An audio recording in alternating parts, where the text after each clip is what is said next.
இன்றைய தேவ வார்த்தை ஏசாயா 65ஆம் அதிகாரம் 17ஆம் வசனம்.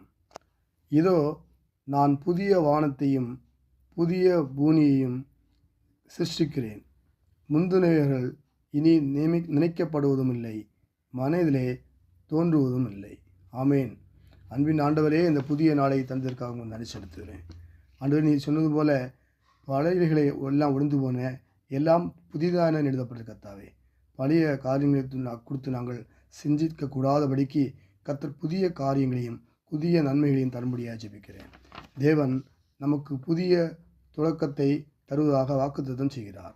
கடந்த கால வேதனைகள், கண்ணீர்கள், கவலைகள், துக்கங்கள் இனி இது நினைவாக கூட வராத அளவுக்கு அவர் நமக்கு புதிய விடை தருகிறார். இது வெறும் வெளிப்புற மாற்றமாக இல்லாமல் நம் இருதயத்திலும் வாழ்க்கையிலும் தேவன் செய்கிற புதிய செயலை குறிக்கிறது.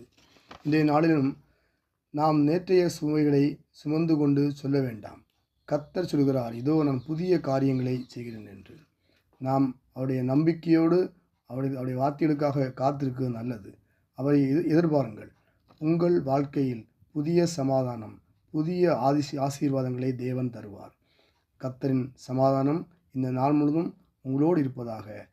அன்பின் ஆண்டவரே, இந்த புதிய நாளை கொடுத்ததற்காக ஸ்தோத்திரம்.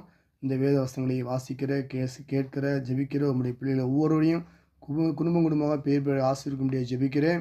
ஆண்டவரே, அவளுடைய என்னென்ன தேவைகள் இருக்கோ தேவையை சந்திக்க முடியாது ஜெபிக்கிறேன். புதிய ஆண்டுகளை, புதிய மாதத்தில் ஒவ்வொரு நன்மைகளை தர முடியாது ஜெபிக்கிறேன். ஆண்டவரே, உன்னை அதிசயங்களை காணப்படும் சொன்னீங்க. ஆண்டவரே, அதிசயங்களை காண செய்ய முடியாது ஜெபிக்கிறேன். நான் மாம்சமான யாவருக்கும் தேவனை கர்த்தர் என்னால் செய்யக்கூடாத அதிசயன காரம் உண்டோன்னு சொன்னீங்களா. ஆண்டவரே, மனம் வர முடியாது ஜெபிக்கிறேன்ப்பா. புதிய காரணம் செய்யுங்கப்பா. பழைய எல்லாம் ஒடிந்து போடுங்க கர்த்தாவே. பூர்வங்களை சிந்திக்க வேண்டாம் சொன்னீங்களா. ஆண்டவரேப்பா, பழைய காரணம் ஒன்று நாங்கள் ஞாபகப்படுத்த வேண்டாம். ஆண்டவரே, எல்லா நன்மையாக முடியட்டும். புதிய ஆசீர்வாதம் தாங்க ஆண்டவரே. புதிய நன்மையை தாருங்க ஆண்டவரே. புதிய கிருபைகளை தர முடியாது ஜெபிக்கிறப்பா. ஊழியக்காரர்களையும் ஆசீர்வதிக்க முடியாது ஜெபிக்கிறேன் கர்த்தாவே. உங்களுடைய பிள்ளைகளை தேவையை சந்திக்க முடியாது ஜெபிக்கிறேன் கர்த்தாவே. வியாதிகளுக்கு சூத்திரம் தாங்கப்பா. ஆண்டு சிறுமும் மீட்புமாகி இயேசு கிறிஸ்து நாமத்தில் ஜெபிக்கும் நல்ல பிதாவே. ஆமேன்.